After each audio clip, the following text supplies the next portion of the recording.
What happens when a country music star who rebuilt his life after addiction and prison sits across from a talk show host who believes she knows better than everyone else? What you're about to witness is one of the most explosive moments ever caught on daytime TV. Jelly Roll, the tattooed giant with the soft heart, walked onto The View expecting a normal interview about his music and his unbelievable rise from the streets to success. But instead, he found himself staring down Joy Behar, who seemed ready to pull him apart piece by piece live on camera. This isn't just another interview gone off the rails. This is a lesson in how one person's arrogance can push someone to the breaking point. Before we dive into what happened, make sure you subscribe to the channel and leave your thoughts below, because trust me, you're going to have plenty to say after watching what unfolds. The studio lights were blazing that Tuesday morning as Jelly Roll straightened his black button-down shirt and settled into his seat at the iconic table. The audience buzzed with excitement, many of them longtime fans who had followed his transformation from troubled past to chart-topping artist. Whoopi Goldberg had just wrapped up the opening segment, and the whole room felt upbeat, almost electric. Jelly Roll, whose real name is Jason Durford, had been excited about this interview for weeks. It was supposed to be a chance to talk about his new album, his work in criminal justice reform, and maybe inspire people who were fighting their own battles. Our next guest has had quite a journey, Whoopi said with her warm, familiar smile. From time behind bars to #1 hits, please welcome Jelly Roll. The crowd erupted in cheers as Jelly Roll waved, his smile lighting the room. He had that natural charm that made people like him instantly. The kind of sincerity you can't fake. Thank you so much for having me, he said, his deep voice carrying that southern tone that his fans loved. I've been watching this show for years. Being here feels unreal. Sarah Haynes started with easy questions about his music, his collaborations, and his upcoming tour. Jelly Roll answered with the humility and gratitude that had made him so beloved. He talked about how music saved his life, how his daughter pushed him to change, and how he wanted to use his platform to help others. You know, he said, leaning forward, a lot of people look at someone like me and judge me before they know anything about my story. They see the tattoos, the history, all of it. But I want folks to understand that people can grow. People can change. No one is stuck where they started. The audience hung on every word. This was the Jelly Roll they admired, the honest, open man who didn't hide from his past and wasn't scared to talk about the road he took to get where he is. Alyssa Farah Griffin asked him about his work in criminal justice reform, and his eyes lit up. He spoke passionately about programs helping former inmates rebuild their lives. I've been where these guys are, he said. I know what it feels like when society gives up on you. I know what it's like to believe you'll never be more than your worst mistake. But that's not true. People can change, they just need someone to believe in them. And then, it happened. Joy Behar, who had been sitting almost too quietly, wearing a look that longtime viewers knew far too well, leaned in. She had that expression that said she was about to stir the pot just because she could. Well, all of that is touching, Joy said, her tone soaked in sarcasm. But let's be honest. You spent years breaking the law. You were in the drug world. You went in and out of prison. Now suddenly you're here talking about second chances like you're some expert. Isn't that a little convenient? The studio fell into an instant hush. You could feel the energy shift sharply. Jelly Roll's smile faded just a bit,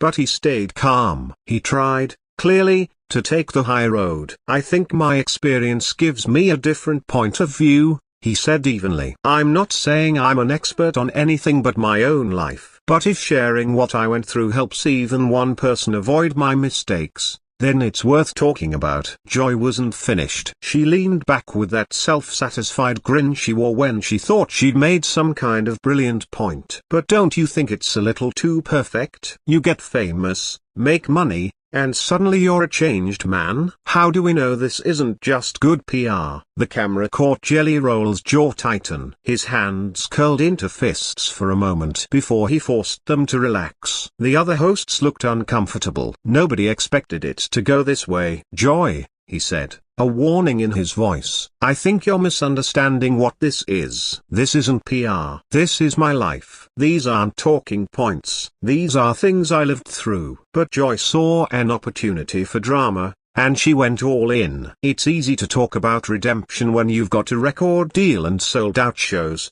she said. What about the people you hurt? The communities damaged by the drug trade you took part in? The weight of those words hit the room hard. Jelly Roll changed right before everyone's eyes. His breathing, posture, everything shifted. There was fire building in his eyes, a clear sign Joy had crossed a line she had no business crossing. You want to talk about the people I hurt? He said, voice rising. Let's talk about them. Let's talk about how every day since I got clean, I've tried to make amends. How I've tried to be better. How I use my voice to help people. But Joy kept going, either not seeing the danger or ignoring it completely. But that doesn't undo the damage, does it? She snapped. That doesn't bring back lives lost to overdoses. That doesn't fix the families broken. And that was the final spark. Jelly Roll shot up from his chair so fast it slid backward. His 6-foot frame towered over the desk as his voice thundered through the room. Are you serious right now? He shouted, his accent thickening as emotion took over. You think I don't carry that weight every day? You think I don't know exactly what I did? You have no idea what you're talking about. The audience gasped. Camera operators scrambled to get every angle. Producers panicked in the control room. Whoopi looked stunned. Sarah covered her mouth. Alyssa froze. Joy, unbelievably, looked almost pleased, like she had wanted this explosion. There it is, Joy said smugly. There's the real you. Still the angry criminal underneath all that talk. Silence smothered the room. Jelly Roll stood there, breathing hard, eyes burning. When he spoke again, his voice dropped into a low, dangerous growl. You want to see the real me? He said. The real me spent years in jail thinking about every person I hurt. The real me has nightmares about people who overdosed on drugs I sold. The real me goes to funerals for childhood friends who never made it out. Joy tried to interrupt, but Jelly Roll's voice sliced right over hers. No, you wanted this conversation, so you're going to hear it. You sit there judging people from your chair. But what have you ever sacrificed? What have you ever had to overcome? For the first time, Joy's face cracked. Her confidence wavered. I'm just asking tough questions, she muttered. Tough questions? Jelly Roll laughed coldly. You think this is tough? I hold myself accountable every single day. I work with addicts, visit prisons, donate money. What exactly are you doing besides tearing people down? He leaned closer. You know the difference between us. I admit when I'm wrong. You think being mean is the same as being smart. But you're just a bully with a microphone. Joy's face turned red. How dare you? About what?